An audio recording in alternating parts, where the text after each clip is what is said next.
నమస్కారం అండి. నా పేరు doctor Jaganmohan Reddy, senior consultant orthopaedic సర్జన్గా వర్క్ చేస్తున్నాను. ఈరోజు మీకు టెన్నిస్ ఎల్బో గురించి చెప్దాం అనుకుంటున్నాను. టెన్నిస్ ఎల్బో అంటే ఏంటంటే ఎల్బో పెయిన్. ఎల్బో అంటే మోచేతి దగ్గర పెయిన్ ఉంటుంది, బయట వైపు పెయిన్ ఉంటుంది. అది ఎవరికి వస్తుంది అంటే మిడిల్ ఏజ్ పీపుల్ ఎవరికైనా రావచ్చు టెన్నిస్ ఎల్బో. ఇది దెబ్బ తగలడం వల్ల రావచ్చు, లేకపోతే స్పోర్ట్స్ ఆడడం వల్ల రావచ్చు, లేకపోతే ఏమీ లేకపోయినా కూడా టెన్నిస్ ఎల్బో పెయిన్ రావచ్చు. ఎలా ఉంటుందంటే పెయిన్ ఎల్బో పెయిన్ ఉంటుంది. ఏదైనా బరువులు లేపినా, ఏదైనా యాక్టివిటీ చేసినా కూడా పెయిన్ ఎక్కువగా ఉంటుంది. ఒక్కోసారి సివియర్ పెయిన్ ఉండి ఏమాత్రం బరువులు కానీ మూవ్ కూడా చేయలేకపోతారు.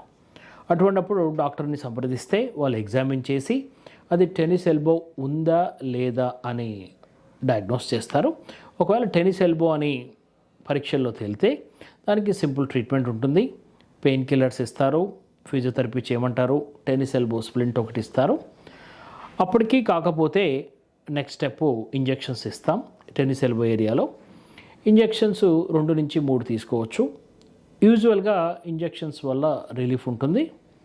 ఒకవేళ ఇంజెక్షన్స్ వల్ల కూడా రిలీఫ్ రాకపోతే స్మాల్ సర్జరీ చేస్తాం. That is called tennis elbow release అంటాం. Thank you. ఈ వీడియో కనుక మీకు నచ్చినట్లయితే లైక్ చేసి, షేర్ చేసి, కామెంట్ చేయండి. మా ఛానల్ని సబ్స్క్రైబ్ చేయడం మాత్రం మర్చిపోకండి. Thanks for watching.